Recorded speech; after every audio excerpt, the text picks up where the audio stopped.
Hare Krishna, Krishna Krishna, Hare Hare, Hare Rama, Hare Rama, Rama Rama, Hare Hare. Hare Krishna, Hare Krishna, Hare Krishna, Krishna Krishna, Hare Hare, Rama, Hare Rama, Rama Rama, Hare Hare. Krishna, Hare Krishna, Krishna Krishna, Hare Hare, Hare Rama, Hare Rama, Rama Rama, Hare Hare. Krishna, Hare Krishna, Krishna Krishna, Hare Hare, Hare Rama, Rama Rama, Hare Hare. Hare Krishna, Krishna Krishna, Hare Hare, Hare Rama,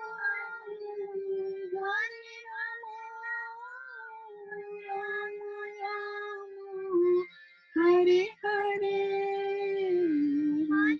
Krishna, Hare Krishna, Krishna Krishna, Hare Hare, Hare Rama,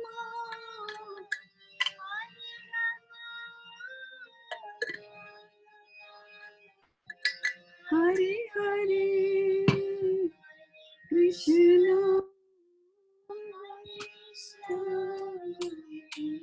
Krishna Krishna,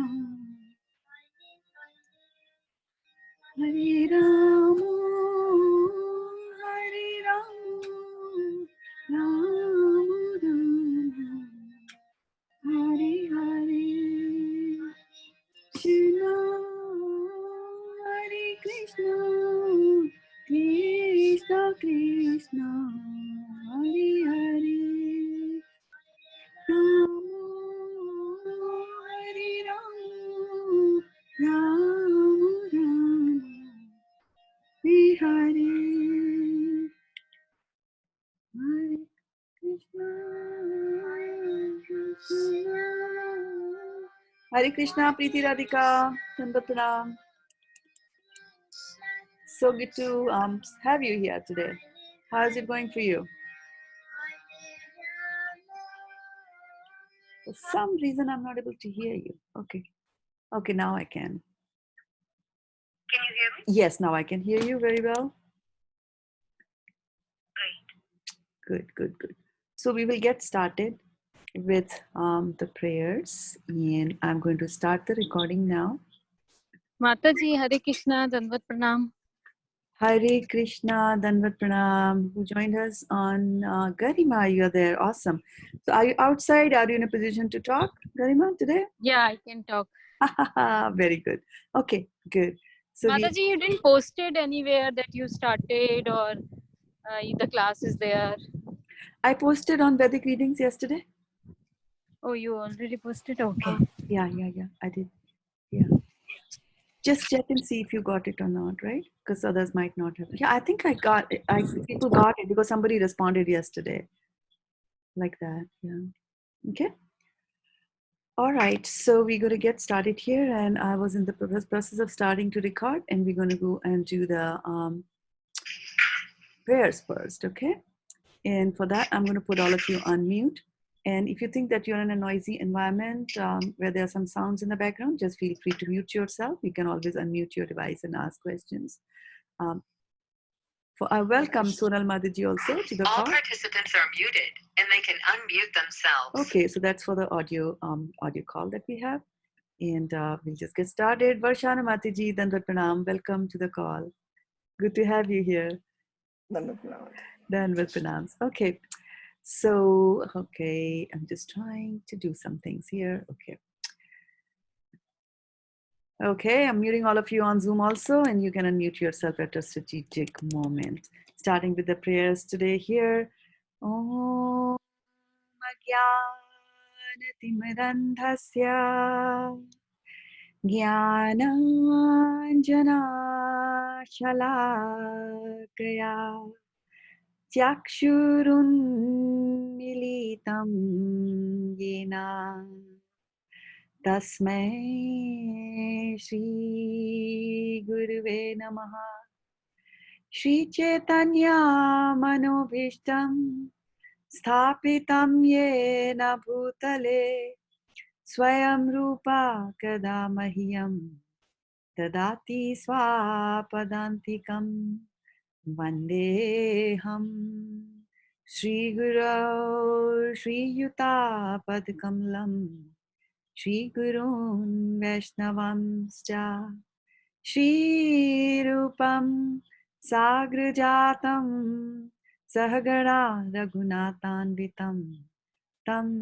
Sajivam Sadvaitam Savadhutam Parijana Sahitam Krishna Chaitanya Devam Shri Radha Krishna Padan Sahagana Lalita Shri Vishakhanvitam Sja He Krishna Karuna Sindho Deenabandho Jagatpate Gopesha Gopika Kanta Radhakant Namastute Tapt Kanchana Gaurangi Radhe Vrindavaneshwari Vrishabhanu Sute Devi Pranamami Hari Priya Vancha Kalpatrupyascha Kripa Sindhubhya Evacha Patita Nam Pavanebhyo Vaishnavebhyo Namo Namaha Jai Shri Krishna Chaitanya Prabhu Nityananda Shri Advaita Gadadhar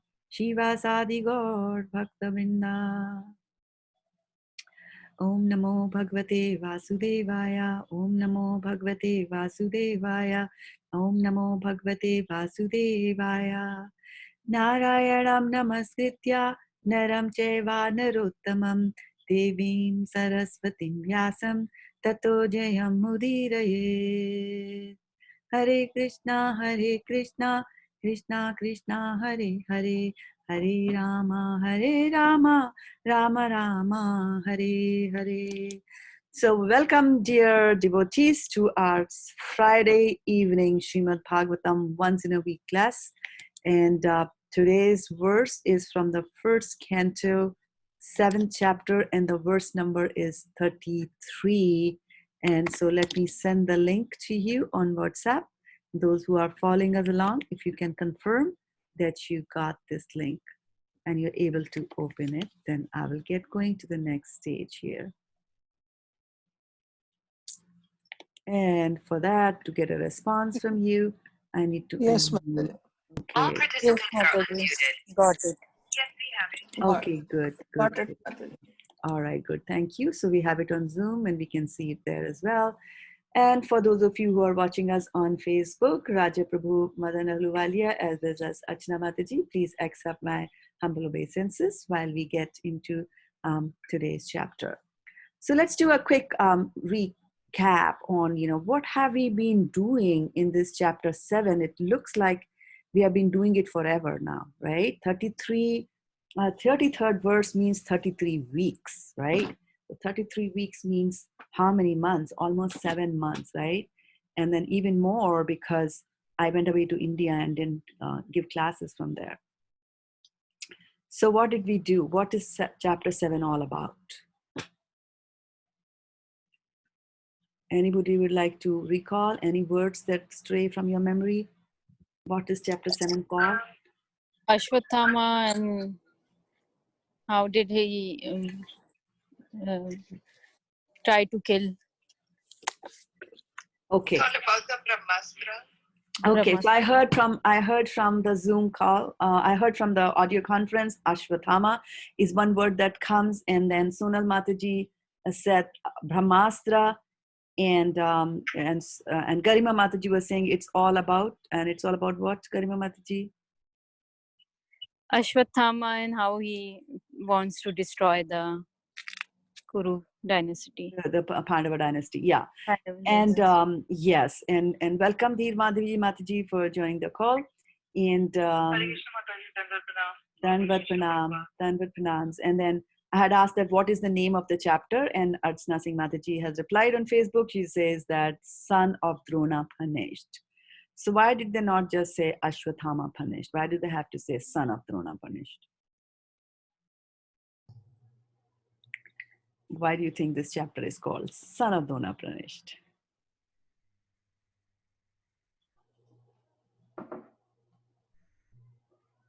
Right? So we had talked about that a couple of sessions ago. And so Ashwathama was very tired. His horses were getting tired, and he had killed the Pandav's son. So he was running away in fear, and Arjun was catching up. So in that fear, he released the Brahmastra. So we have read that so far, and then Arjun goes aho aho Mahabhaho. He prays to Lord Krishna that save me. What is this effulgence about? And then Krishna says that this is the Brahmastra released by Ashwathama. But he wakes his memory that you know that you can counteract this, and then Arjun counteracts that Brahmastra. Very good. Very good. So Krishna asks him to say that, you are supposed to, you remember it, and why don't you counteract it, right? And so also welcome Govind Anandi Mataji and Sudevi Mataji on Facebook. So the question here is that why is the chapter called Son of Dona punished? Why not Ashwathama punished, just like that? Because Drona is responsible because he did not correct Ashwathama when he should have. He, as a father, he should have corrected him, but he didn't discourage that behavior, that he supported the wrong. Yes. So what happens is that when you are in such an exalted position, like how Dronacharya is, and he's a teacher and he's also a parent. And so sometimes, not sometimes, but always, a little part of the blame, when kids do something wrong, a little part of the blame comes to the parents also. And that also gets extended. That little part of the blame goes to the king, for example, or to the president of a company if the citizens do not behave properly. So it's very important duty, and the prime duty, right? Like we always say, Atato Brahma Jigyasa. So Atato Brahma Jigyasa means that now that you have got a human body, it is your duty to do the Jigyasa, to find out Brahman, that is, find out the spiritual. Because none of the animals do those kind of spiritual activities, right? Their bodies are not even geared to work like that. They can't hold a Bhagavad Gita in their hand. We have got special types of thumbs that you can hold books in our hands, right? So it's a duty of a human being. So when we say it's a duty of a human being, what do you think would be the duty of the leader of the human beings, right? Right? The king is the leader of the human beings. So if every human being is supposed to go back and do Brahma Jigyasa and go back to Godhead, it's the king's duty to make it possible for them. So a good king will have the prime focus of his tenure as the king would be to make sure that all the citizens should take to Krishna consciousness, and he should facilitate that, right? And he should discriminate between the atheist and the theist, those who believe in God and not believe in God. And those who don't believe in God should be punished like that, and not encouraged. And it's not like how it is these days in Kali Yuga. Sab chalta hai, everything is fine. You believe in God, that's fine. You don't believe in God, that's also fine. I don't care.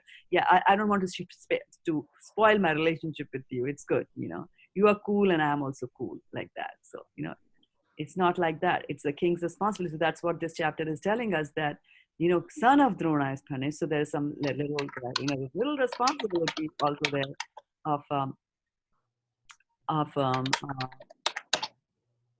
Drona. So I just muted a typewriter just now. So if you want to have questions, you can unmute. And so son of Drona, punished. It comes over there. And in the reverse also is very true. I remember once my daughter was very small. She must be about 3.5 years old. And I was in New Delhi. And you know how it happens that we all used to live in flats, which in America is called apartments. So we had apartments facing each other, and there was a big playing area, like a lawn kind of a thing with grass on it, in between the two apartments that were facing each other. So the kids from all such apartments used to assemble in that lawn, and they would just play. And then when their mom called, they would just go inside to their respective homes. So I was returning from office and working, and as I was coming back, I saw my daughter playing there. And I was thinking, like, my daughter is playing. And as I crossed, as I was crossing them and going into my home, and she was oblivious to the fact that I'm there. But one of her friends saw, and then she says, Megha ki mummy aa rahi hai. Like Megha's mom is coming. And then that day I realized, like, oh my goodness, I have a different identity now. I'm known as Megha's mom. And so whatever Megha does, Megha's mom will be called and answerable. If she goes and trashes everything in the lawn, they will go, where's Megha's mom? Like that. So here also, the Ashwathama is doing all these kinds of crazy things. So we are going Dronacharya. Well, by this time, Dronacharya is dead and gone, but still the blame comes to him. A part of the blame comes to him. Now, the interesting thing is that when a king raises his citizens in Krishna consciousness, and that's why we had this concept of Raj Gurus, right? So Raj Guru is a guru who's supposed to instruct the king whenever a king comes across a situation where there's some dilemma there. He's supposed to instruct the citizens on instruct the king as to how should he handle this, right? How should he handle this particular situation, keeping in mind the Krishna conscious aspect of all these things. So he should not make a decision which is against the shastras. So shastras were kind of like the rule book which was there for all of them. So so in this case, of course, Dronacharya is long dead, but that doesn't absolve him from the charges. And so if a king was a good king, and if his citizens were following Krishna consciousness and doing good activities, then the king would get a share of that. It's kind of like how you have in companies over here, that if the team performs nicely, every member of the team is given some bonus, right? And then the manager also gets a certain percentage of the bonus, right? Yeah, not because the manager sat down and did the work, but he organized it and he managed it. So he also gets some bonus. So similarly, the king also gets the bonus credits for his citizens behaving in a nice manner. And then the converse is also true. Like I said, if the citizens don't behave properly, then the king gets a share of the sin also. So this sinning business and the effect of sins, etc., they have got very far-ranging effects. Like, somebody might sit. I was just talking to somebody yesterday about meat eating. And so that person was realizing that, oh, now it's coronavirus time, we better stay away from meat. And, oh, look at them, they always eat meat and stuff like that. And I was joking because I'm very friendly to this person. And I said, you know what, but you were the one who would defend a lot on meat eating. What's up with you now? and then he said, well, what about, I don't kill them. I just ate them. So that's not true. You can't just say that I'm eating it, so I'm not responsible for, won't get a share in the killing. The animal was already dead by the time it came on my plate. And somebody had already killed him. So somebody was in any case going to eat it. So what's the problem if I ate it? So it's not like that, right? Everybody, starting from the one who created the rifle or the guillotine machine, or who maintains the slaughterhouse or manages the slaughterhouse or funds the slaughterhouse, right? Starting from there to the one who actually kills and presses the electrical button, to the people who transport it, to the people who drive it, to the people who showcase it in their shops, to the person who buys it, to the person who cooks it, the person who serves it, and the person who eats it. All get implicated to a certain degree in that, right? So this is the bad part about about Kali Yuga is that if you work for a company, right? If you work for a company, and it could be a very harmless thing. If you work for a company, generate some funds for the company, and the company is proprietor goes and invests that money in a slaughterhouse, then you get implicated. So this sinning business is very, very dangerous. It's very, so, but the good thing is that if you take the shelter of the Hare Krishna Mahamantra, then you are sheltered. So that is why, because there is padam padam yat vipadam natesham. So Prahlad Maharaj says that at every step there is danger in this material world. Unknowingly we will commit certain offenses, right? So in order to absolve ourselves of that, right? That's what doctors do, right? They know that I have graduated today, and now tomorrow I'll start practicing, and somebody with out to make a big amount of money might just try to slam a lawsuit on the doctor and say that, oh, this is malpractice, right? So what do the doctors do? They beforehand they go and get a massive insurance, right? So that even if somebody slaps a suit on them, then they are covered, at least financially, like that. So similarly, we should also get ourselves covered by that. And it's the Mahamantra and devotional service is the one that to go and take shelter of Krishna, right? Like that. That's the best insurance that we can have. So as you mentioned here, that in this chapter, this is what it is. But that's not all that we talked in this chapter. And since it's a long time ago that we really talked about this chapter, it begins after chapter 6. Well, voila, 7 will start after 6 finishes. But the thing about chapter number 6 was that there in 5 and 6 is when Narad Muni has explained his life, his current life, where you see him as this great exalted soul. Then he also talks about his previous life when he was the son of a maid servant, and how he came into Krishna consciousness, how he tried to find God, got a little glimpse of God, and then in the next life he meditates and then finally gets the spiritual body that he is in right now, right?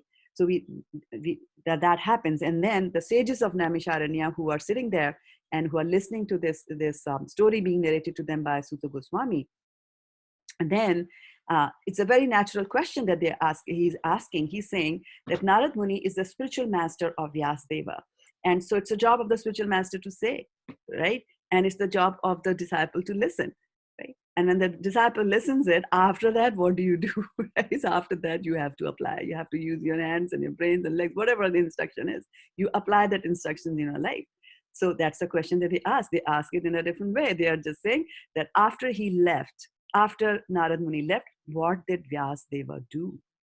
Right? And then Chanak Muni will tell him that after his spiritual master left, then Vyasadeva sits down over there, right? So they are in the Badrika ashram. He also describes his beautiful ashram where he's staying. There are berry trees outside. And he sits down and he goes and starts to meditate, right? And so do you remember what he sees in his meditation? Any guesses what Vyasadeva would have seen in his meditation there at Badrika ashram?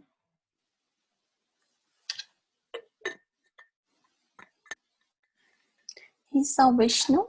He saw Vishnu, yes, Krishna. He sees Krishna, right?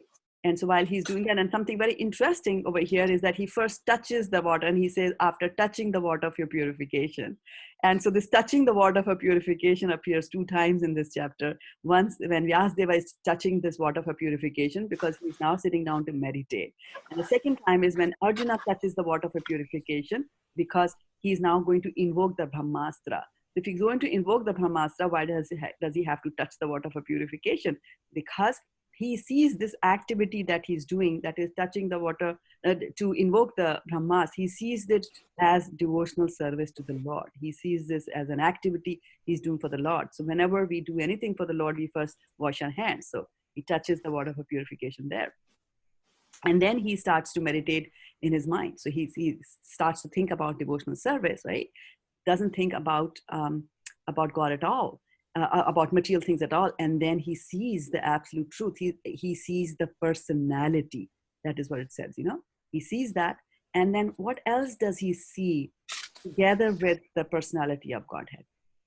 What else? He sees one more thing, very important.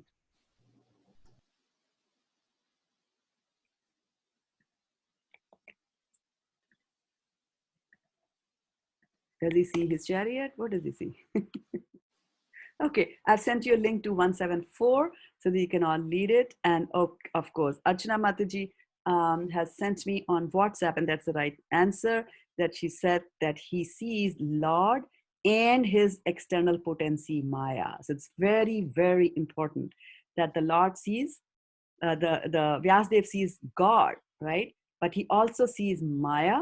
And very important is that he sees Maya under the full control of the Lord, because that is the key, differentiation between his style of writing.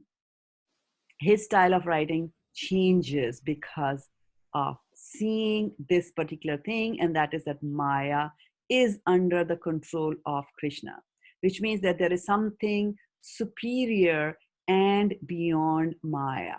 And Maya is what? Maya is the one who controls this material world.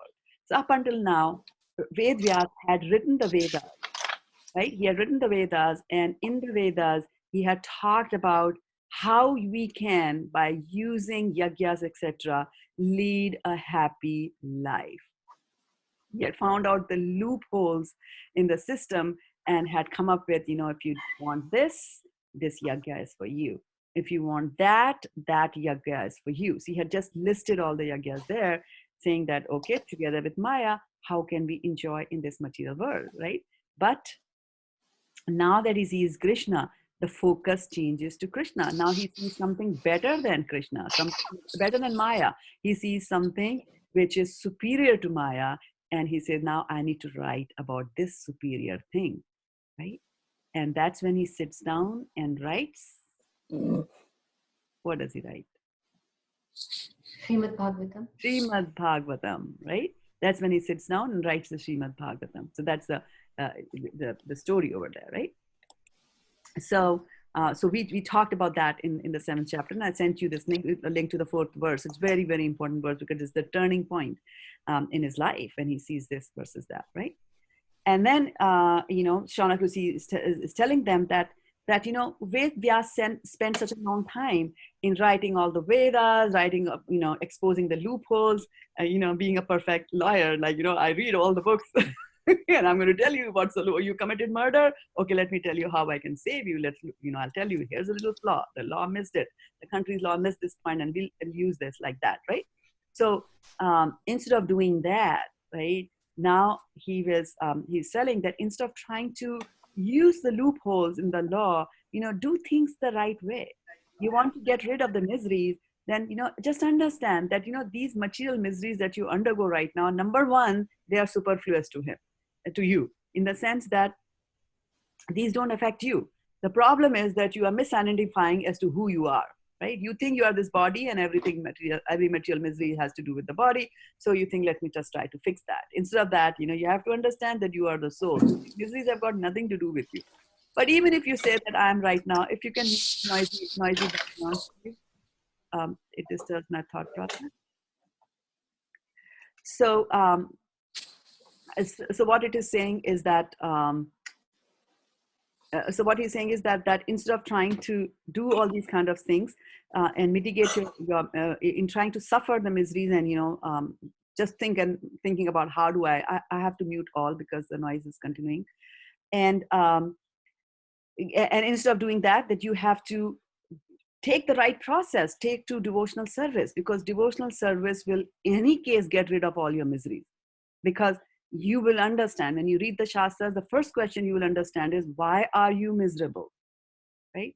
Even given the fact that I have got a body, how come I got a body in which I'm miserable? How come he got a body where he's not miserable? How come he got so much money? How come I didn't get a money? How come he's beautiful and I'm not? How come he's tall and I'm not? Why did you get this kind of a body? Why are you suffering in these kind of bodies? You have to first go to the root cause, find cause of the miseries, and then attack that cause. In as much as, a doctor, when you go to the doctor and you say, doctor, I'm having a fever, right? If the doctor just continues to say, okay, here is some paracetamol to bring your fever down, or, you can dip your cloth in wet water, cold wet water, and you can put it on your body and the temperature will come down. Yes, the temperature will come down, but after some time, it will come back up again, right? So we are not going after the root cause. So if the doctor wants to know the root cause, then the doctor will say, I think we need to get some blood tests done on you, because he's trying to figure out what is wrong in the body. Is it some infection which is inside, and so on and so forth. So he'll go and then he'll narrow down, do some tests and narrow down and come to the root cause of it, and then give you the right medicine that removes that root cause, which is causing you the fever to rise. So similarly here, we have to, go after the root cause. And so what is the cause of our miseries? We identify with the body. We identify with the body. So all of us identify with the body, but how come somebody has more misery and somebody has less misery? Our What previous We have karma. desires, Mother, desires. it is your desires, okay? Our Karma. previous karma. Yeah. So my desires will not cause me miseries, because I can desire to become Queen of England, right? Now, I might get miseries when I become Queen of England, especially in these days. But desiring is not just, it might not be the cause of me getting miserable. But Preeti Radhika said, karma. Now, I do what kind of karma? It's the mind, I think, Mataji, that makes us miserable. Okay. Yes, the mind makes us miserable because of mind is identifying that this is the body, right? But why does such a situation arise in a body? Like why do people have leprosy? Right? It's a body condition, right? So why do some people have that? And so Preeti said that is because of our karma. But can you elaborate and define what type of karma? Karma means doing work, right? Yeah, our bad karmas. And then Our bad karma. So you have to understand that sinful reactions, right? Sinful activities are the ones that will cause your misery, right? They will cause you to have a body where those conditions will happen. And then your mind will then, gather all that information, present it to the soul, and the soul will suffer thinking that this is my body. I am suffering. I am like that. So what you have to remove is the root cause of it, right?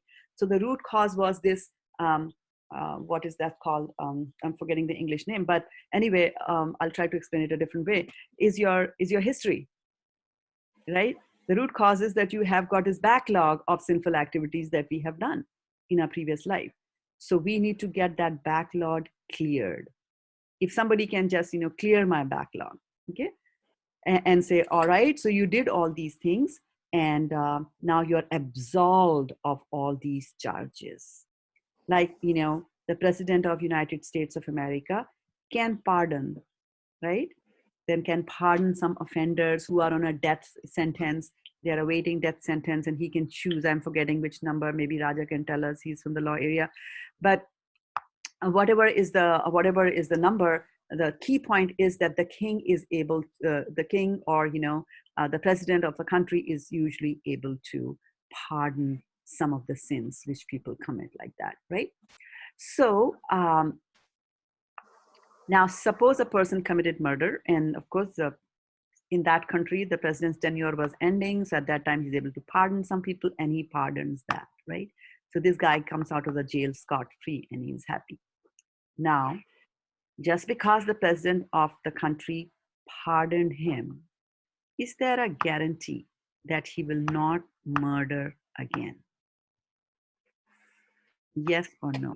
No, there No. is no guarantee. There's no guarantee, right? So was it useful? Was it 100% useful to get pardoned?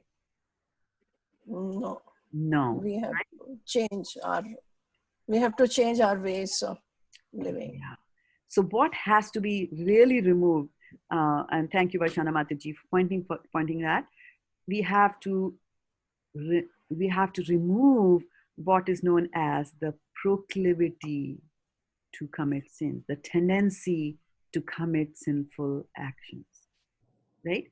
So if we have got karmic reactions built up against us, there are certain things that you can do to, reduce the sentence, so to speak, right? So it can happen that, suppose I make a mistake, and it could be a small mistake. There's a student, and he commits some mistake in the school, and he knows this was against the rules of the school, and he knows that the headmistress is going to punish him, right? So now he has what is known as remorse. What is remorse? repentance. Yeah, no, explain what is remorse. What happens in remorse? Repentance. You regret what you did and it was not wrong, and you Yes. tell yourself not to do it. Yes. So somehow you're thinking and you're realizing that I made a mistake, right? I made a mistake. So that is very important point. That realization has to be there that I made a mistake. Most of us don't even realize that. I mean, actually, we try to justify our wrongdoings, right? We come up with reasons as to why I did that, justify my wrong actions. Like I commit murder, and then I say, you know what? When I was 3 years old, my mother did not love me. So like throw the blame on somebody else like that. So repentance and remorse is that, when you're thinking, your mind is creating the right thoughts and saying that, I did some mistake. So then what people can do is that they can go and apologize. The student who did something wrong can go and apologize to the teacher and say that I made a mistake, right? I made a mistake. And so when you go and do that, you go to the teacher and you say, I made a mistake, then for the first time you have done it, the teacher's heart will soften. And she might reduce whatever was the punishment to be given. She might reduce that punishment just a little bit, right? So the same thing happens in other parts as well, right? For example, there are sometimes you have mafia gangs and things like that, and police is always after them, and they catch one person from the gang, and then that person becomes the police accomplice. Now, for becoming the police accomplice, they will say, okay, we'll give you a new social security number, we'll give you plastic surgery, they won't be able to recognize you, we'll ship you to some other place, you will live like that, but tell us where the others are, like that, so that police will go and catch the others as well. So there are ways there where you can get the sentence reduced against you, and the Vedas also will have. And so first you have paschatap is the word, right? Paschatap is when you are feeling remorse and you are repentant that I made a mistake, right? So that thought process has to first come in the mind, and then after that what you can do is prayaschit. That prayaschit is called in English atonement. When you do something to trying to compensate whatever punishment you're going to get for the wrong act that you did. For example, somebody somebody might why somebody, I can tell you my story. So once when I was very, very young, 10 years old, so almost 50 years ago, I told my mom that, can I go and play with my friend's place? And she said, yes, come back by lunch. So I said yes. And she lived 6-7 blocks away from my home. So I went there and played, and her mom made some very nice thing for lunch. And she said, why don't you have lunch with us? So instead of telling her that, no, I can't have lunch, my mom has called me to come back and join her for lunch, I nicely sat down for lunch. And then after lunch, it was like, oh, you can't just get up, have lunch and go home. I should stay a little bit more longer. And now my mom got worried because of that, because the lunchtime in our home was over and they had waited for me. I had not come. And anyway, then she sent my brother to my friend's house to get me. And when I saw my brother, I was like, oh my goodness, now I knew I was in for trouble. So by the time I went home, anyway, we reached home, my mom had gone to sleep. And I just went there and I quietly did all the dishes, washed all of them and quietly, very, very quietly washed all of them, thinking that, when mom gets up in the evening, she'll be less, she'll be less angry at me. And so, of course, when she woke up in the morning, I ran to the top of the roof because I didn't want my mom to catch me. So I went to the top of the roof. I stayed there, but from the top of the roof, I could hear the conversation going below. So my mom was telling my sister, Vidyavadu, that, no, she did the dishes, fine, it's okay, I think, like that. So you see, if you repent, then there are chances that your sentence will get reduced. But did that thing just correct me forever? Was there ever a time when I went somewhere and didn't come back home on time? Well, I must have done that, right? Because the tendency has not gone away from you. So it's very, very important for the tendency to sin should also go away. So no matter how much punishment you get for your sins, our desires, as Vaishana Mataji has pointed out, our desires are so strong. They are so strong that they will make you do it again and again and again.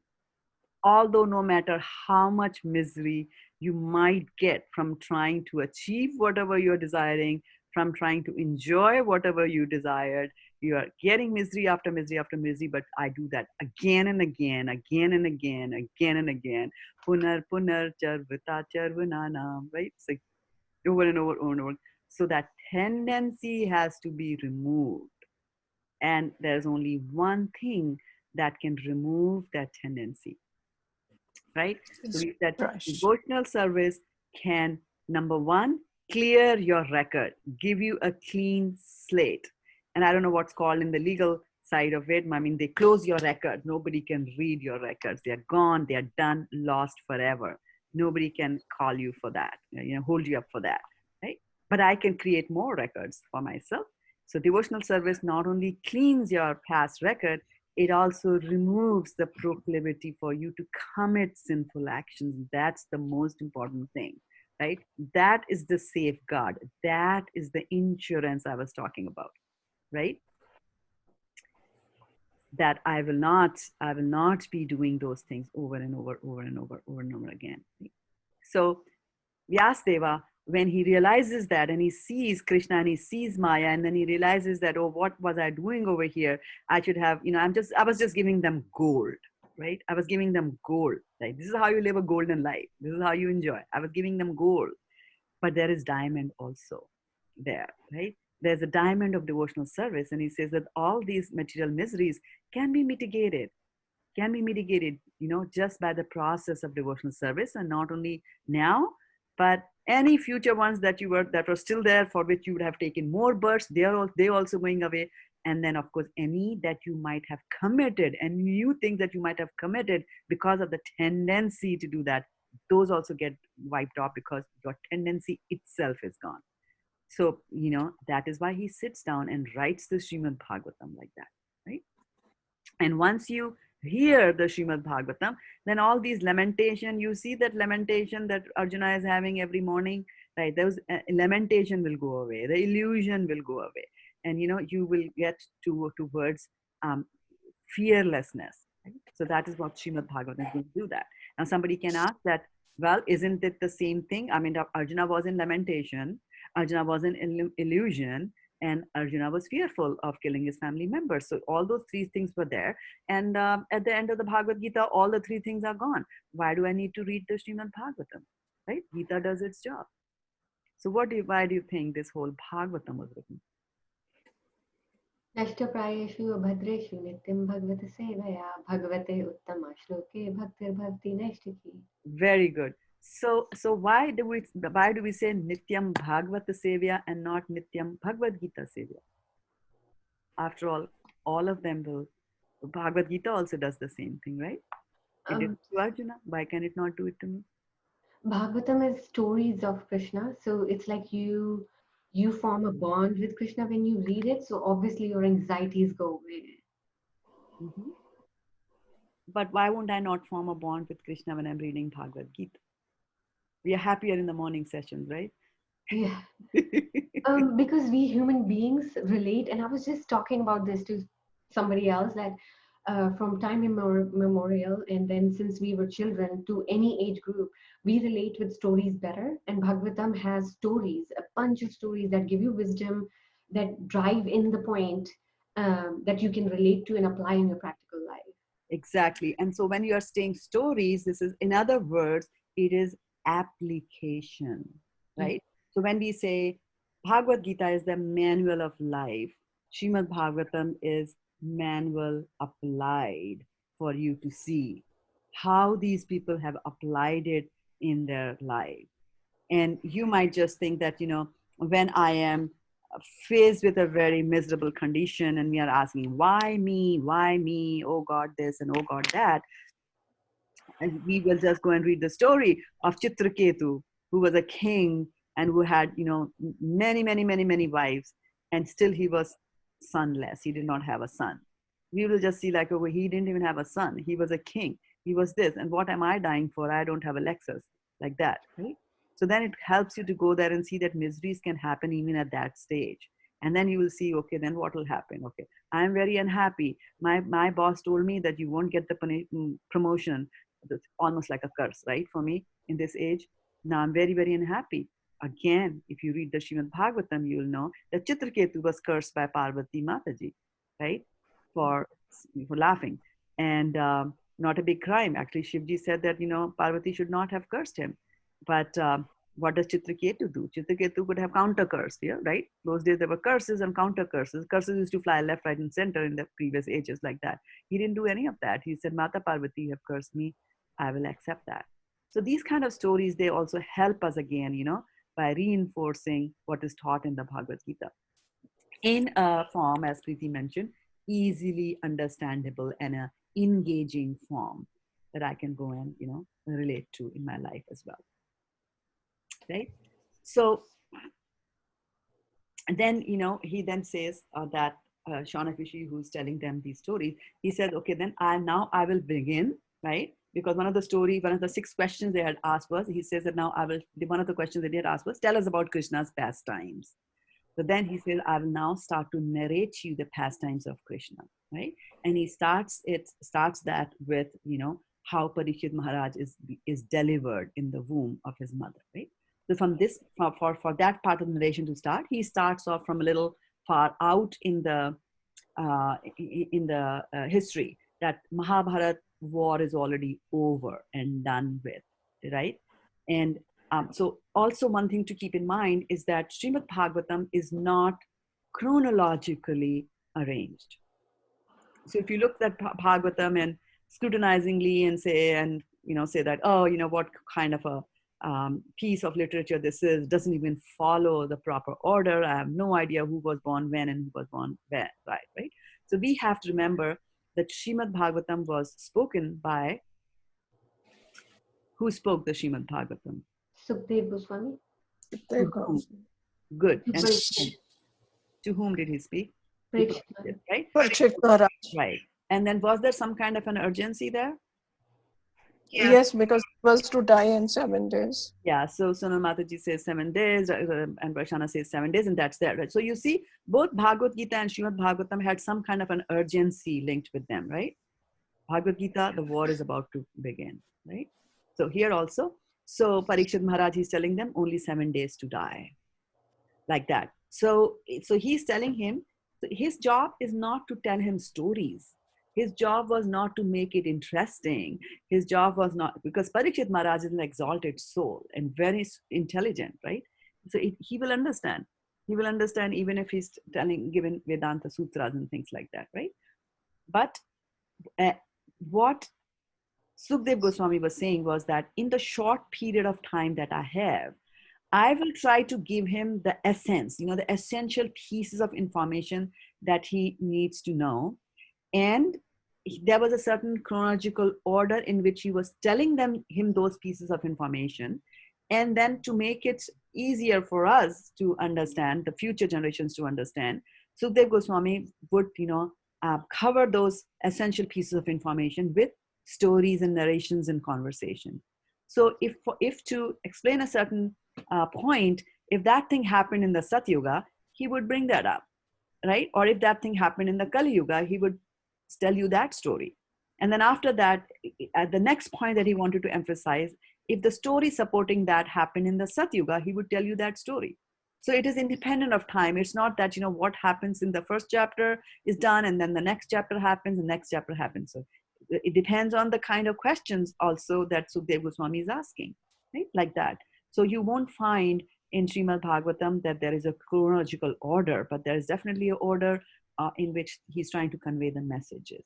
Sometimes the messages also could be spread across different cantos, because from one story you can get many messages out like that as well, right? So you won't find that. And also you will find something that is mind-boggling to us who are more in this time, the Kali Yuga times, and also we think of time in a very limited way. So you will see somewhere in narrations, he's saying that they saw Narad Muni coming and he had red color hair, right? So red-haired Narada was coming, which means maybe he was from some European country with red hair. And then afterwards, sometime, a few cantos later or a few chapters later, you'll say, yeah, Narad Muni came with golden hair. And one would just, foolish might just think that, is Sukhdev what's wrong with Sukhdev Goswami? He doesn't even keep track of that. Sometimes he's saying red, sometimes he's saying yellow. And what is it? Is Narad Muni dyeing his hair? And if he's dyeing his hair, what sort of a Muni is he? And then the second thing is that, should I even believe in what Sukhdev Goswami is saying if he doesn't even have his facts right? He doesn't have the dates right. So what's all? So we have to understand from the acharyas who tell us about this, that again, it goes back to he's trying to emphasize a point. And in trying to emphasize a point, it was told by Narad in one, Satyuga, in one day of Brahma, Narad Muni is there. And so he tells that story. And at that time, the Narad Muni had red hair, right?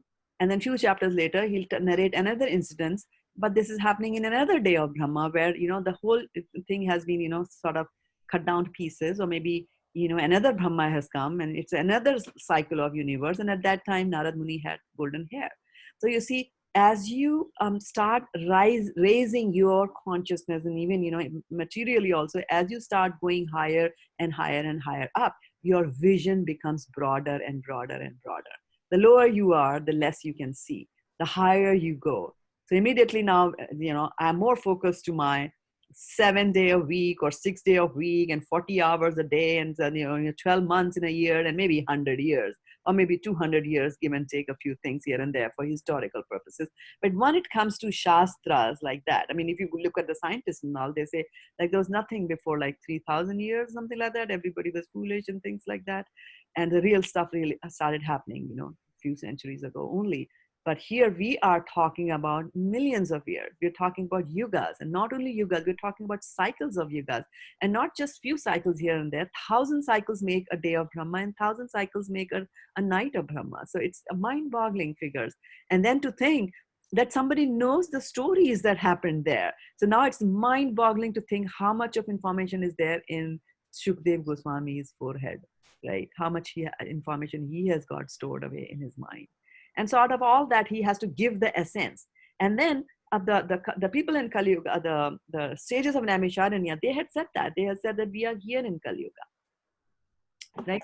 We are here in Kali Yuga. It's the job of the king to arrange for things for us. But he knows that even the king is going to have a short life, right? And if you're a king, even if you're a good king, and you're trying to implement some projects, projects take time. And it might happen that, by the time a person is elected a president, usually he's beyond 50, usually, right?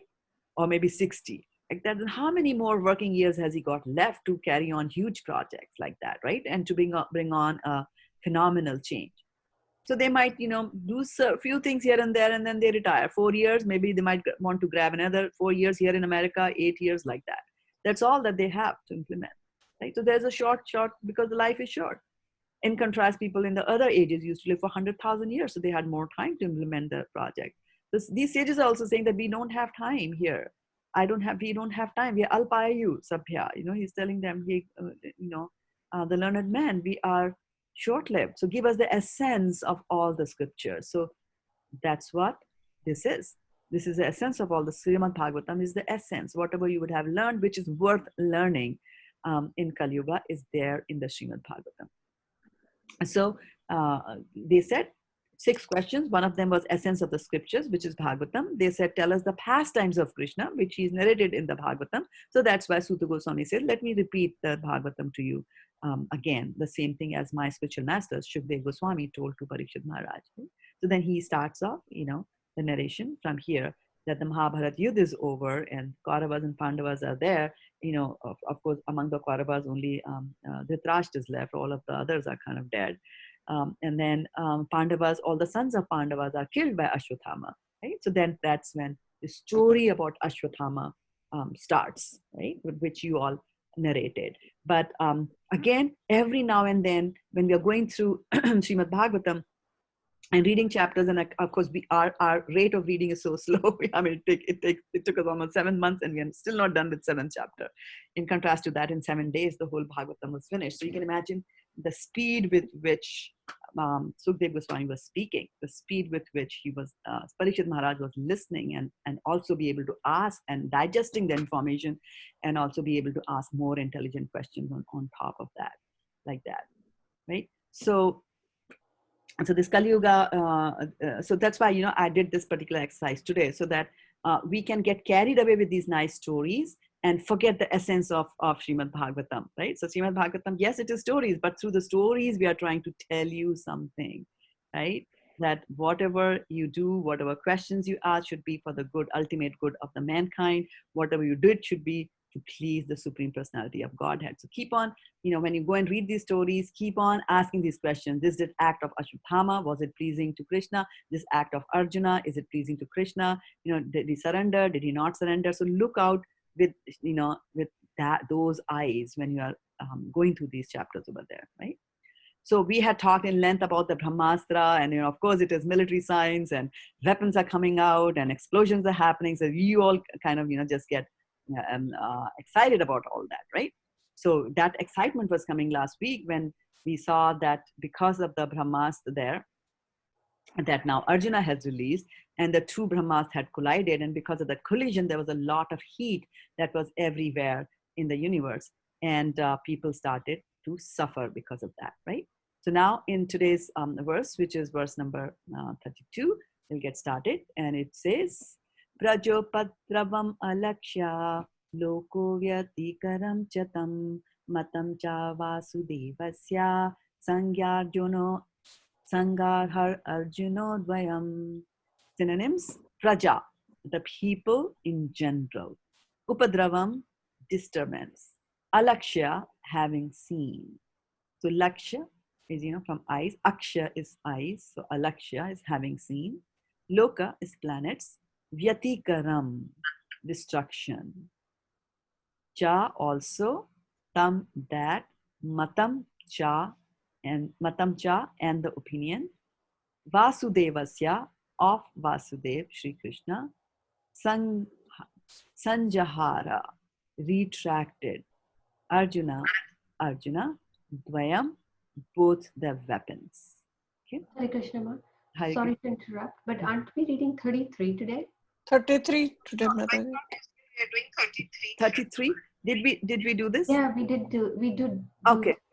We did 33. I thought we did 30 and 31. No, 31, 32. No, 30 and 31. 32 we did. We have to do 33 today. Okay, let me just go back and check. I have a feeling we did 2 together last week, and it was 30 and 31. But never mind, we can always go to the next one also. Let me double check, because I don't want to miss on a verse here, because we are going chronologically. I have them somewhere, and I'll see.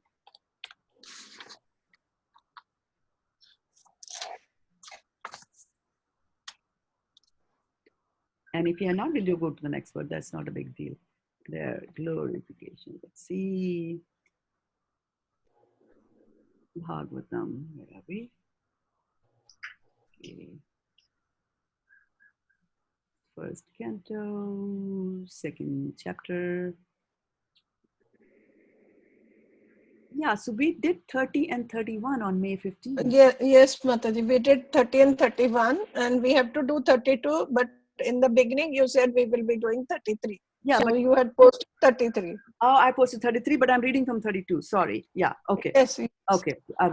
I'll let me give you the right one. Yeah. Okay. That's easily fixable. Sorry about that. So I'll put this here. I'll retract my first Brahmastra, which is 33. So now comes the other one, 32. Okay.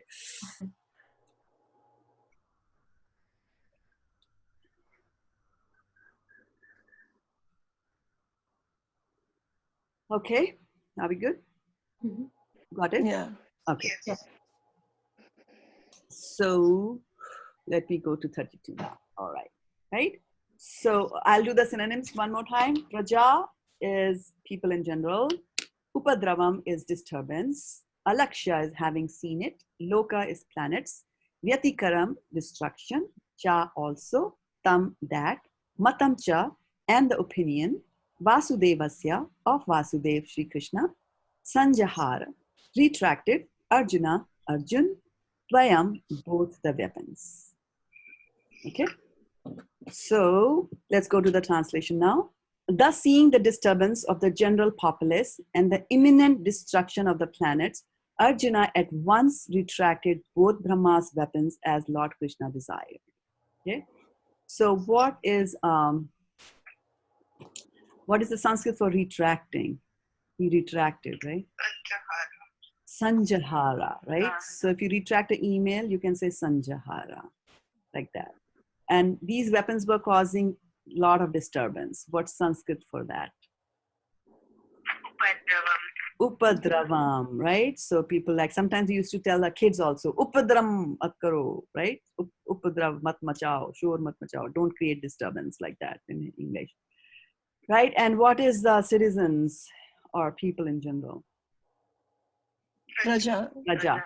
Actually, the word praja can be expanded a little more. And we always understand praja as citizens, but praja is anything that lives in the kingdom, in your kingdom, whatever you're ruling, anything that is there, right, is your praja, moving or unmoving. Everything is your praja, and a king is supposed to take care of the praja. So what is meant by that? So the praja will include not only human beings, but also, can you give me some examples of moving and non-moving things that can be there in a kingdom? Animals. Animals and birds, yeah, plants, Plants. and forests, and Rivers. rivers, yeah, mountains, right? So they all are praja. So we just can't say that I know I'm going to take care of my citizens, I'm going to protect my citizens, but kill the animals. We can't do that. A king has to take care of both. So a king should not sanction slaughterhouses to be built in his kingdom, period.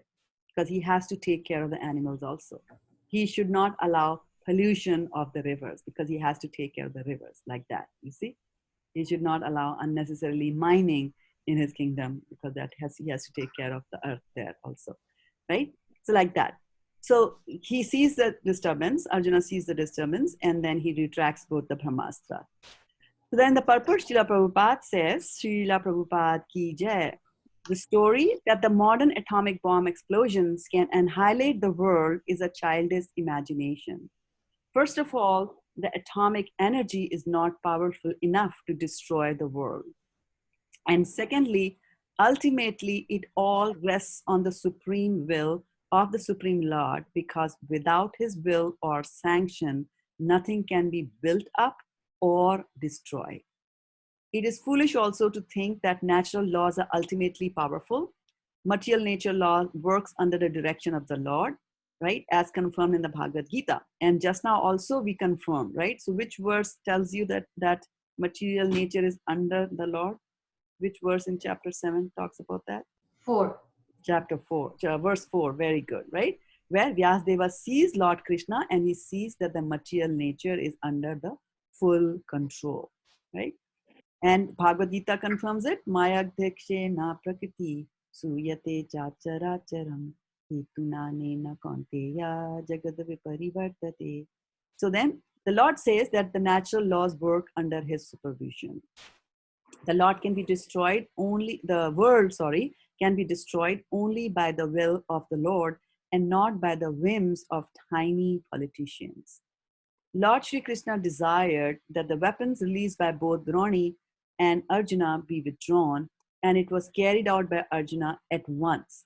Similarly, there are many agents of the all-powerful Lord, and by his will only can one execute what he desires. So can you give me some examples of agents of the all-powerful Lord? Lord Indra, who gives rain. Who gives rain? Very good. What else? Varuna, Vayu. What does Agni do? What does Agni do? Yeah. It burns the things. What else does Agni do? Agni burns. Sacrifice. Burn. Offer sacrifices. one at a time. I'm taking from the audio conference now. So you said that it burns and it gives heat, right? Okay, now from the Zoom, what are we getting on the Zoom? And those on the Facebook, if you want to type, you can type there. So With fire. Agni, we can cook food for Krishna. Cook food, okay. Fire. And Agni is also required for digesting your food, right? Aham Vaishnavaro Bhutva Praninam Dehamashrita Pran Apana Samayukta Pachame Annam Chaturvidham, right? So it says, Krishna says in 15th chapter of Bhagavad Gita. That's what we recite whenever we have Annaprashan ceremony for kids, right? That's why we recite chapter 15 of Bhagavad Gita, because it talks about digesting of food. And a child who has been just drinking milk, mother's milk, is now moving towards grain, which are a little bit more difficult to digest. So we first pray to Krishna that, go Krishna, you actually become the fire of digestion and help us digest this food. So we are praying that same thing will happen with the child also, for whom we are getting the Annaprashan ceremony done. So so he says that. So everything is under the control of the Lord. And Maya Dakshina Prakriti, he says that. So one thing which is important that I wanted to point out to you over here is that in the translation, this word says that, thus seeing the disturbance of the general populace and the imminent destruction of the planets, right? So you see our dear Arjuna, who has been seeing a lot in the Bhagavad Gita, first chapter, I see this, I see that. He's continuing to see this, right? And what is he seeing? That he's seeing the disturbance of the general populace. And not only here, but other planetary systems also, people were suffering. So Arjuna sees that. Arjuna sees that, and the Mahabharata war has been won. So Yudhishthira is crowned the emperor, and all the other brothers are helping him govern the planet. And so Arjuna has got that responsibility to make sure that people should not suffer because of his actions, right? So he has released that Brahmas. The two Brahmas have collided, and he sees not only in this planet, but in the other universe, other planets of the universe, also people are feeling, suffer. They are suffering from this, and they're feeling disturbed. So he at once retracted. So you also see that a good king has to take actions immediately, because justice delayed is justice denied, right? So if you have to put certain things right, you have to immediately do it, right? So he at once retracted both the Brahmas weapons. And then what? As Lord Krishna desired. This is also very important, that as Lord Krishna desires. So Arjuna is not acting independently, right? He doesn't act independently. Krishna is giving him instructions. When he was faced with the Brahmas, the effulgence from Ashwathamas, he ran to Krishna and said, Krishna, Krishna Mahabaho, like that, right? He surrenders to him, and then Krishna says, okay, reminds him. And then here again, Krishna is saying that, do something about it. And then he immediately retracts that as soon as he sees that is going there, right? So, and then Prabhupada again is emphasizing in the purport that Rakhe Krishna, Mare Krishna, Rakhe ke, right? So emphasizing here on Rakhe Krishna, Mare ke, that if Krishna is protecting somebody, nobody can kill. So somebody might think, and Prabhupada is saying that, modern atomic bomb explosions, they can annihilate the world. He says it's a childish imagination. It's not the bombs that are actually annihilating. The actual annihilation or the success of, like, people drop bombs. During the war, people do drop bombs, and sometimes the bombs don't explode, right? Why does a bomb not explode, right? What is it behind that? So why does a wind blow in a certain direction so that, the impact of the bomb goes down? Because these demigods are working under the instructions of Krishna. So if Krishna doesn't want that bomb to explode, he has a whole army of managers underneath him, and they will do something about it so that the action doesn't happen. So to think that I can create a bomb powerful enough that it will destroy somebody, yes, it is powerful enough that it can destroy the whole universe also, maybe, what to talk of a planet, but it will not happen unless Krishna sanctions that. So his upadrishta anumanta. So until you get his anumanta, right, his agreement, and nothing is going to happen on that. So everything rests on the supreme will of the Lord, right? And then Prabhupada says that in his own strong way, he says that it is foolish to be able also to think that natural laws are ultimately powerful. And natural laws are not ultimately powerful we can draw the conclusion from verse number 7.4, 1.7.4, which is, how Vyasadeva sees the material energy. She is under the control of Krishna. So the ultimate powerful is Krishna, right? The God is the ultimate powerful. And that is also how we define God, right? God is more powerful than Maya. God cannot come under the control of Maya. So that's why, Prabhupada always does this Maya Vadi bashing, who say that Krishna comes under the control of Maya. If Krishna is able to come under the control of anybody, then all these statements like Isha Vasyam Idam Sarvam, all these are useless statements. And our definition of God is also wrong, right? God by definition is the most beautiful, most powerful, the richest. Those are 6 opulences that are described. So again, Prabhupada is emphasizing that in this purport also, that nature's law are not ultimately powerful. It is the will of Krishna that it overrides everything like that here, right? So I will just stop over here and take some reflections. We have passed the hour here.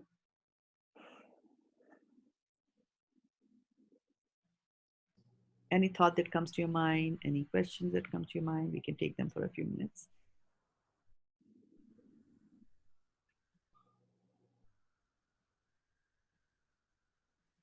Krishnama, Yeah.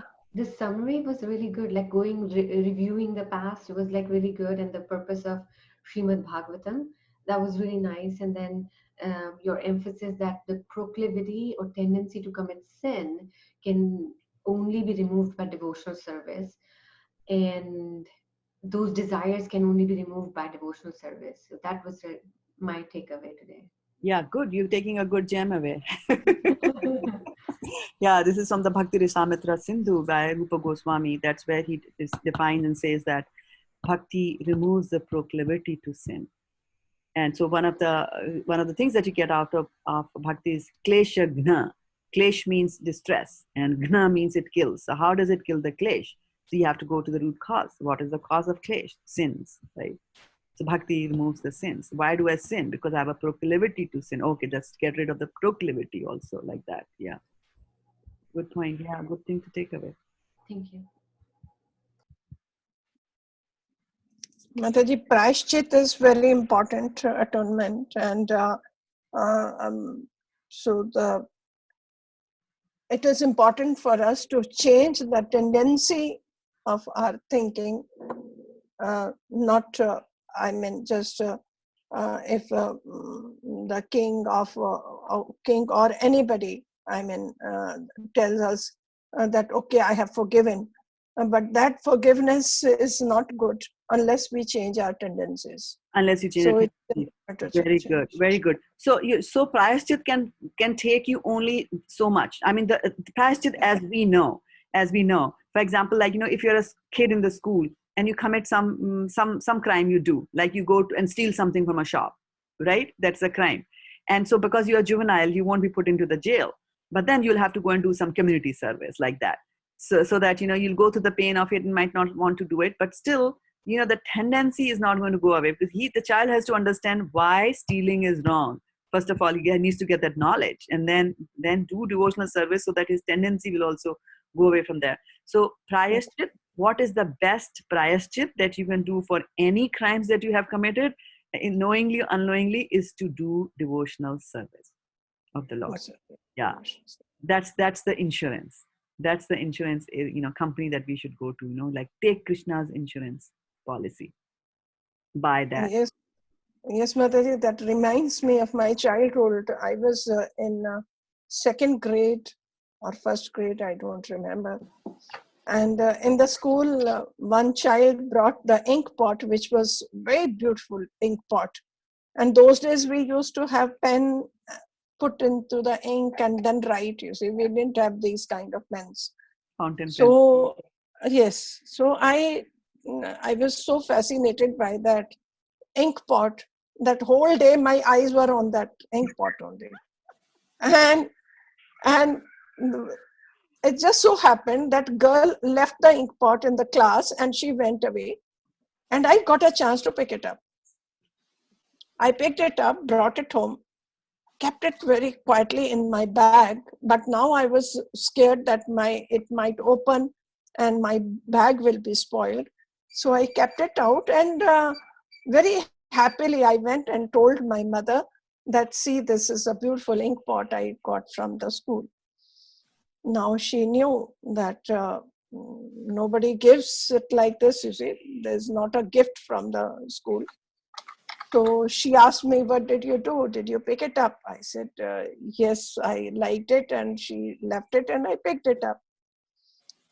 And Mataji, I remember, I will never forget in my life that day. My mother put me in a room which had no windows. These were very old houses from the time, you see, of partition time. And this house had a small hole on top, you see, on the roof. Ventilator. Ventilator. So she told me, you will stay inside this room only till you agree that yes, you have stolen it, and till you agree that you will go and give it back.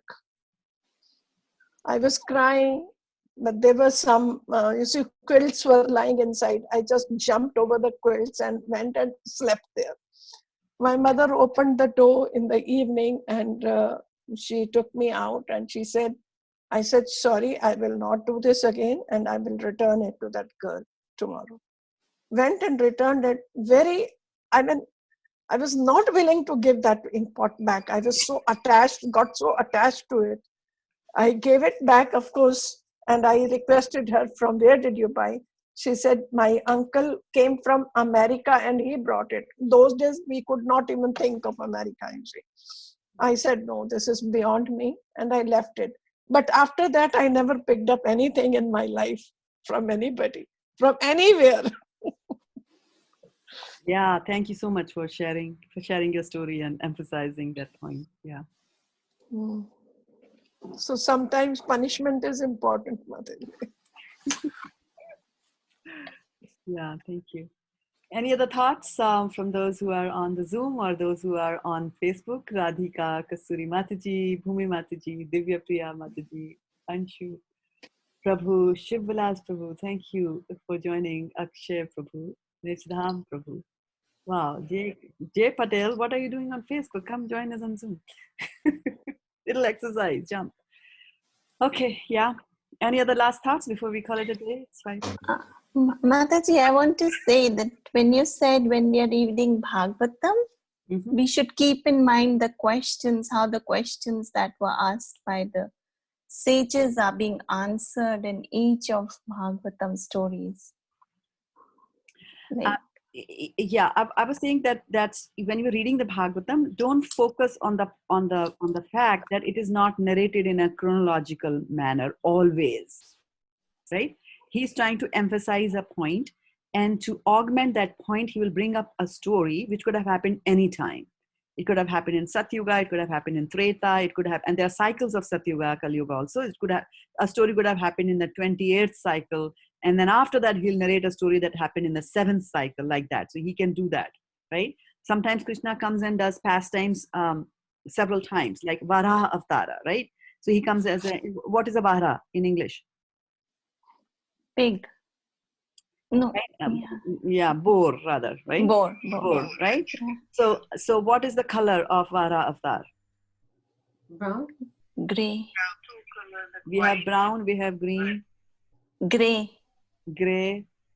I hear something there on the audio call, and I think that's the right answer. Go ahead. He comes in first in white color and then second red color.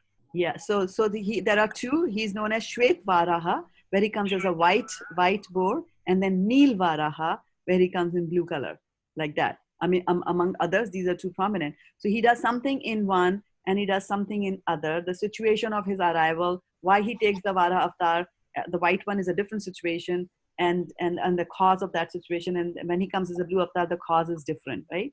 And when he's narrating the story, he can pick up something from this one, the white one, and something from the blue one, and give you the story like that, right? Because what he's trying to drive home to Sukadeva Goswami is not, he's not trying to tell the story. He's not a historian writing the historical fact chronologically. He's trying to give you the essence of those stories. So he can pick up something from here, something from there, like that, right? So in the Bhagavatam, when you're reading the Bhagavatam, Sonia Mataji, that So don't be bewildered that if they are not appearing in that order, right? Like that. Don't be bewildered if you see, Yeah. is it Shwet Avtara? Is it Vara Avtara? Oh, but this happened in the Shwet Avtara. This happened. That's fine. He also is under a time constraint. He has to give the essence quickly to Parikshit Maharaj because he has only 7 days left. Yeah, Mataji, and every story you said try to fit into the questions that were asked Yes. by the Yeah. sages, which Yes. said that tell us about Krishna, what is good for everybody, Yes. what will we do now that Krishna is no longer here. Yes. Yes. So that to me was okay. It's not just a story, but it's telling us. Telling there's a wonderful question. Yeah. Wonderful question. And we had a session on questions and good questioning techniques and things like that. I'm forgetting which class I gave that. I think it was Bhagavatam. So last week. And Okay. yeah, so yes. Don't lose track of what we are trying to do. Yeah, Get because sometimes stories get so interesting, we forget why was I here? Why was I here? Yeah, I was reading about Prithu Maharaj and his life, and then it's so interesting. But then I found that it's how we should live actually. Right. Yeah. In Satyuga. Yeah, how they lived in Satyuga and how we are living in Kali Yuga. Yeah, this is Kali Yuga now. Yeah. I really like the point you said. You see, justice delayed is justice denied. I really liked it. Yeah. It is, right? Yeah. It is. What else? Mataji, I have a question about the bad karma. Like we discussed on bad karma. So just wondering, like this situation going on in India, all the poor people or like migrant worker people, they're going through a lot of suffering. So they're suffering because of bad karma, or like how do we understand that? And because they don't have a knowledge of Krishna consciousness or say Krishna or so first of all, like I was thinking like other day, like when you're hungry, when you are not able to concentrate on Bhagwan and all that, like so one side is this thing, and then because of bad karma they're suffering, and because of hunger and all that issues, whatever they have, that's why they are not able to understand what is God. Like, how do I understand the situation? Like, find and what we can do for that. Yeah. So first and foremost, we have to remember that, and I'll just repeat the question. The question is that we see a lot of people suffering from suffering, and there is no God in their life. So when they don't even know about God, why are they suffering? And then if at all we have an answer to that question, then what can I do to them to help them? Is that right, Madhavi? These two questions? Yes. Okay. Yeah. So now about understanding of God. And let us see how it all started. Okay? We have to understand that. So that is why Srimad Bhagavatam starts first with Atra Sarga Visargascha. So it starts with the creation of this material universe. First and foremost, it's telling you, like, this is Dukkhalayam Ashvatam, right? Everywhere, Brahma Bhuvana Loka, right? From here all the way up to Brahma's Loka, everywhere there is misery. Everywhere, right? Dukkhalayam Ashvatam. So we have to first understand, why is this Dukkhalayam Ashvatam created in the first place, right? So similarly, like if you go into a city and you are asking, why are the jails created in this city, then you know, right? So let's go back and see, why are these created? Why is this Shrishti there? So in the beginning, right? And we don't know what that beginning is. That's why we call it eternity, which means from times immemorial, times that we don't know. There was only Krishna. And then there were the souls. And the job of the souls was to just serve Krishna in loving devotional service. And the both were in the serving of the Lord, the soul is supposed to enjoy. That was the algorithm on which the souls are based. They are wired to do that, devotional service to Krishna, right? And devotional service, what type of devotional service? Loving devotional service. Not like the devotional service I will do in the morning, like, okay, alarm, can I just close the alarm? Like 5 more minutes, snooze, 5 more minutes, snooze, and like, painfully take your foot out of the bed, and drag the comforter with you, like, or a few feet out of the bed. Like, this is not loving devotional service. This is, somehow you have figured it out. That's fine. It's okay. Devotional service in any form will have its effect on you, right? So loving devotional service means that you are doing all this to Krishna with love. Now, when we talk about love, we cannot talk of love without talking about the free will. Right? Krishna has given us free will to serve him or not to serve him. And when I say us, I mean as souls in Golok, Vrindavan, or in the Vaikuntha planets, we have also the free will whether we want to serve, and that as part of the service enjoy and be happy, or we want to enjoy independently of Krishna. So 1/4 of the souls, right, that Krishna has created, 1/4 of the souls are rebellious in nature, right? They want to enjoy independent of Krishna. They say, how come Krishna controls everything? I want to control. And you know where it is coming from? Where this tendency to control is coming from? It's actually coming from Krishna. Why? Because mame vansho jiva loke jiva bhuta sanatanaha manashasthani indriyani prakriti sani karshati. So in 5th chapter, Krishna is saying all these jivas are my parts and parcel. So whatever are the properties of an ocean, the same will be the properties of a drop of the ocean also. Only thing is, quantity wise, it is small. So Krishna is very powerful. I am not that powerful. Krishna is a complete controller. Ishavasyam idam sarvam. I am not the complete controller, like that, right? So Krishna says, okay, you want to control? I will create a place for you where you can control, like that, right? For example, when the little kid, when your little child comes into the kitchen and wants to cook with you, you don't want him to do that, right? So instead we buy him or her a little kitchen set which looks like exact replica of what is there in the kitchen, and the child plays safely over there. The same thing Krishna also does. He says, okay, I will create these universes for you, and you can try to control, right? And see, let's see what's going to happen. So when these souls start coming here, Krishna is a loving father. He's not just complete punishment. Just like, as you can see, that Varshana Mataji's mom did not lock her in that room in solitary confinement and say, okay, forever you're going to stay in that room. She did not do that. She came and she opened the door because she's the mother. Although she's punishing the child, her heart is still bleeding for her. So she came there to see what my child is doing, where she is, and like that. So they will do that. So similarly, Krishna, although he has sent us to this material world, he really wants us back. He doesn't like us to be here. He really, really wants us back. So what he does is that, okay, I'm giving you this, I'm sending you to this material world, but I'm also giving you a map by which you can come back.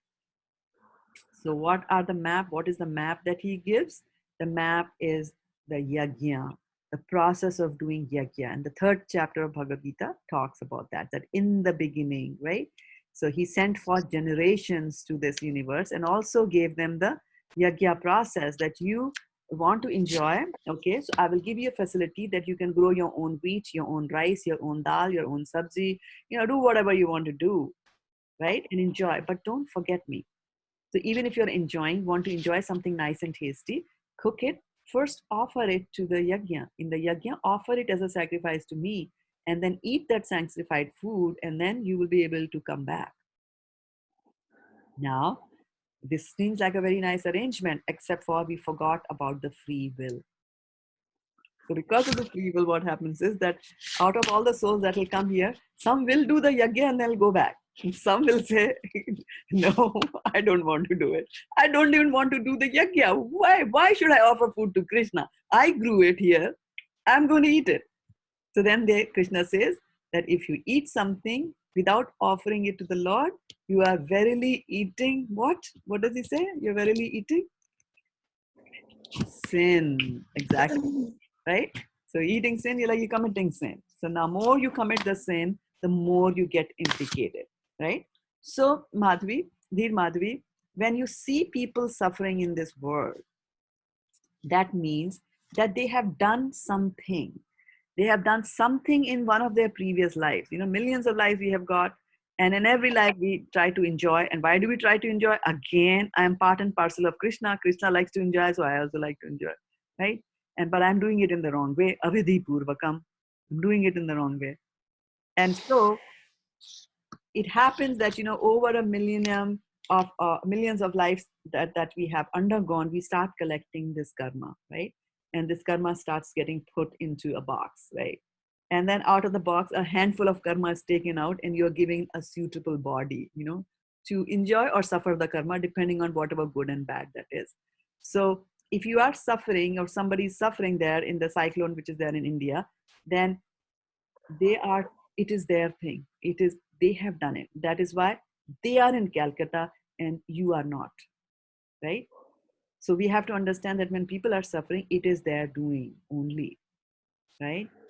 They don't have God in their life. It doesn't mean that they can get absolved of the fact that I don't have God in this life, so why am I suffering? No. But you had God in your first life on this universe. You had God, and God had sent you here with instructions that follow these instructions and come back as quickly as possible. You did not. You strayed away from that path, and now this is the path to hell, which is taking you there. So there will be suffering, suffering, suffering, and suffering. So the moment the Jiva soul understands that, and more than understanding, accepts that fact that it's only I who is responsible for my condition, which is here right now, my bad condition, it's only I, then the eyes will open and they'll say, okay, now that I'm in this royal mess, like, a person, sometimes you see that a person has a tiff with his wife, suspects his wife, takes out a gun, shoots the wife, and then some kid comes, shoots the child also, the neighbor comes, shoots the neighbor also, because he just doesn't know what to do. So a series of crimes he's committing, one after the other, one after the other, one after the other, right?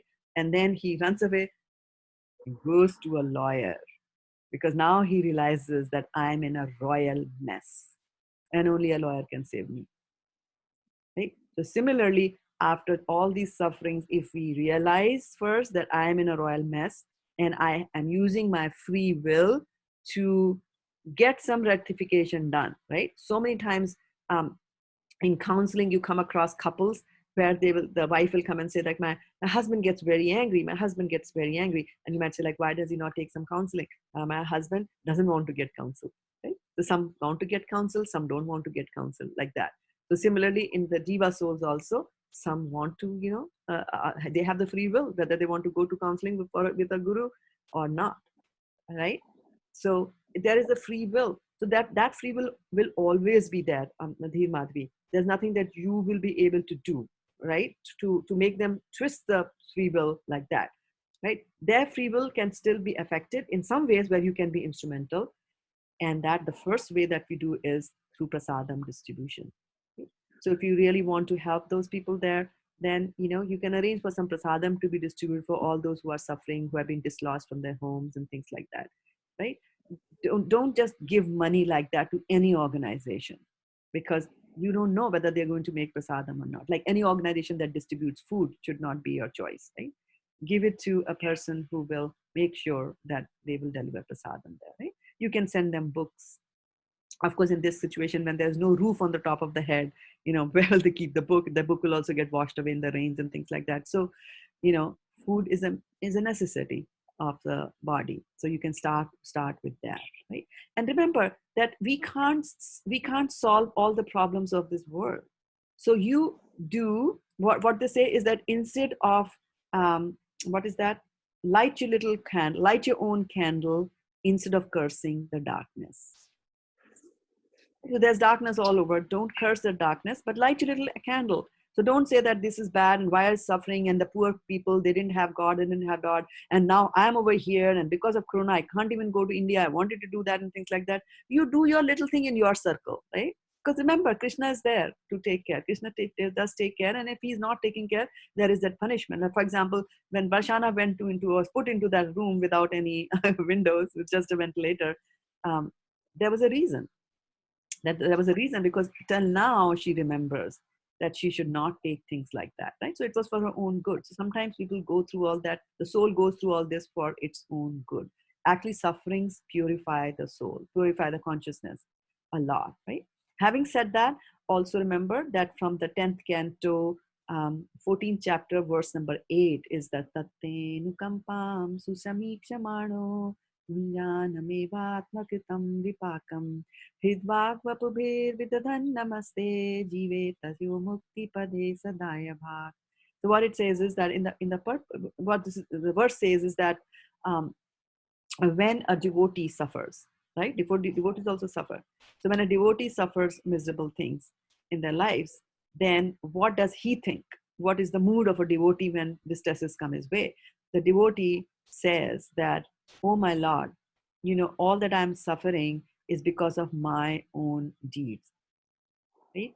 And because of my own deeds, I was actually destined to suffer even more, right? And Vipakam, one of our acharyas actually translate Vipakam as saying that he's saying Kumbhi Pakam, like Kumbhi Pakam is the worst kind of hellish planet where you can go.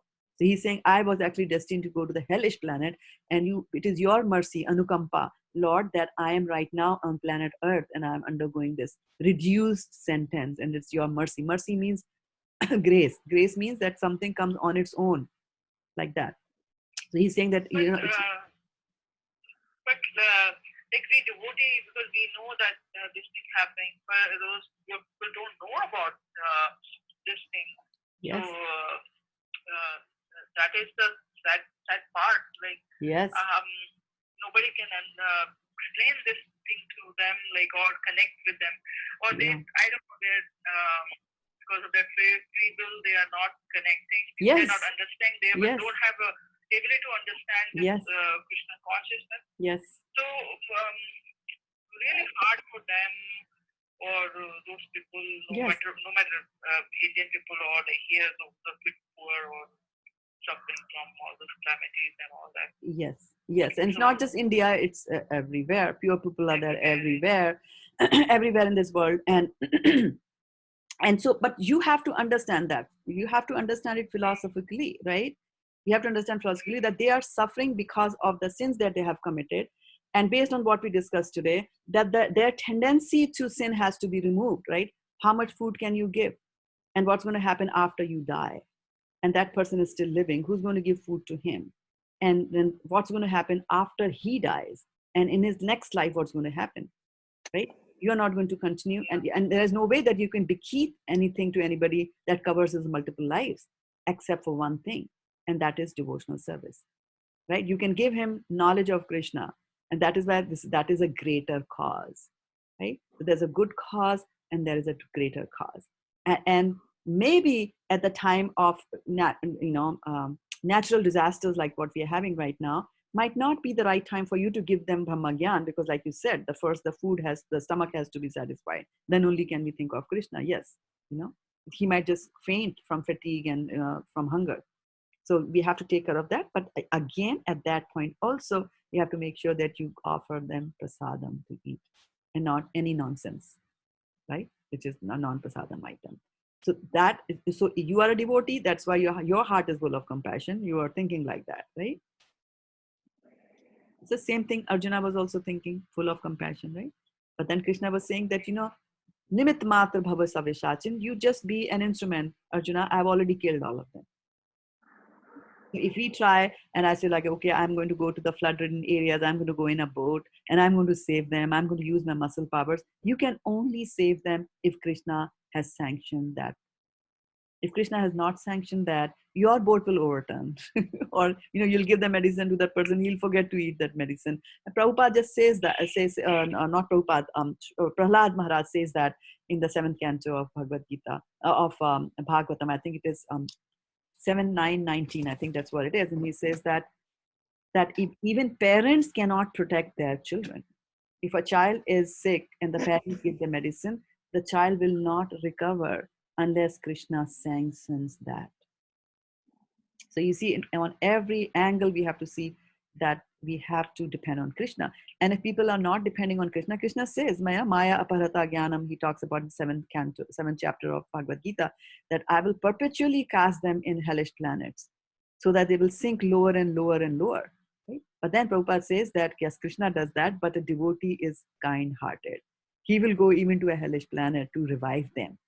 And don't think and don't say that, I would say, don't think that people who are completely or who appear to you to be completely ignorant cannot be revived. I mean, we have such a huge case in point. Srila Prabhupada came and revived the devotional service of the hippies, right? Somebody used to say, like, define what an animal a hippie is. Like, that was the language people used for hippies, not even putting them on the level of a human being. And they are now devotees. And prasadam is very effective. He started with that. He was smart, right? He didn't give them a dose of philosophy in the beginning to all of them. Some just came for the prasadam and got hooked, right? The samosas and the gulab jamuns, like that. Yeah. Thank you.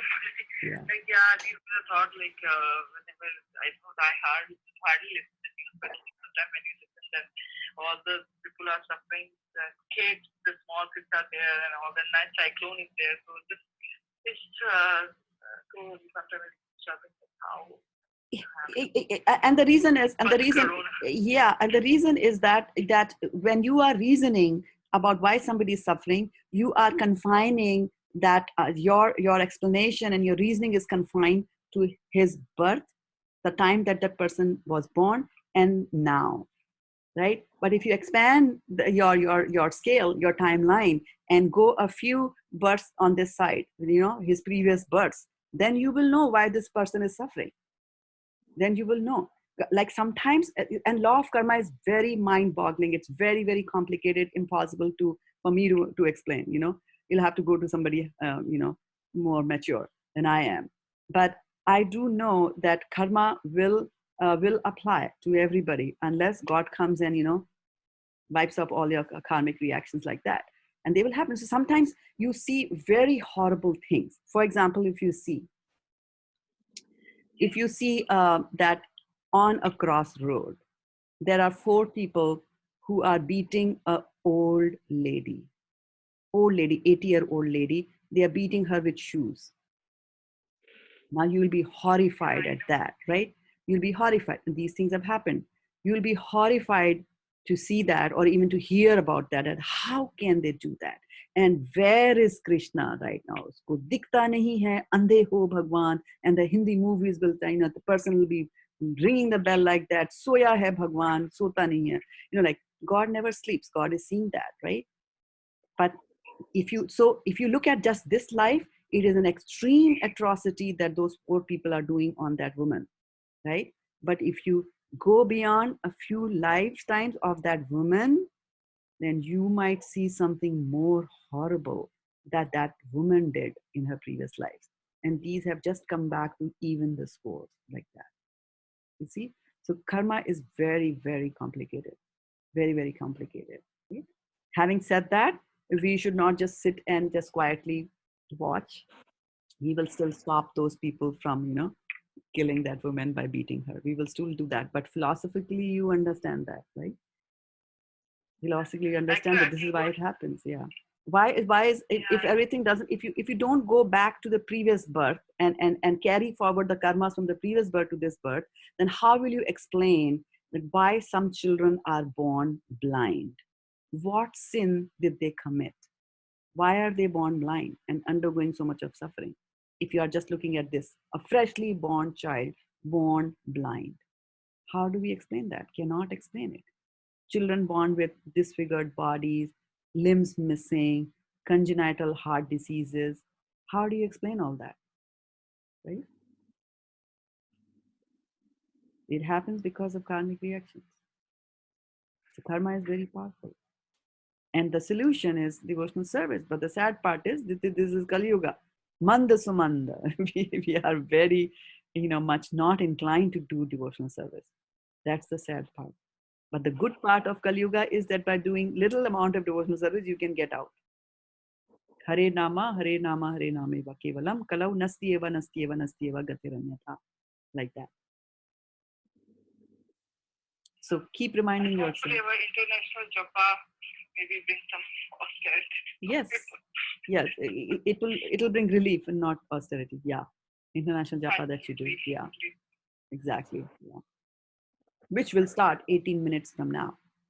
So you can all go to the Facebook page, International Japa, and you can chant with whosoever is chanting today. We just chant one round of japa.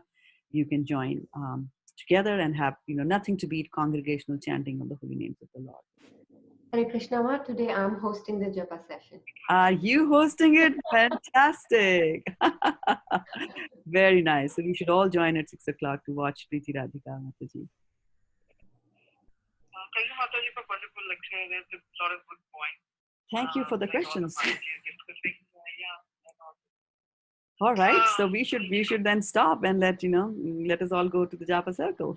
Thank you, Shraddha Mataji. Thank you, Sonal Mataji. And Shraddha Mataji, I have a quick thing. Can I just oh, ask you absolutely. Yes, please ask. It's not a question about the class. I just wanted to ask you how Shraddha Mataji can join if she wants to. Oh, absolutely. Yes. So how should I do it? Just give her this link or how? She wants to join. She wants to be on the Zoom call. Absolutely. You can give her the Zoom information.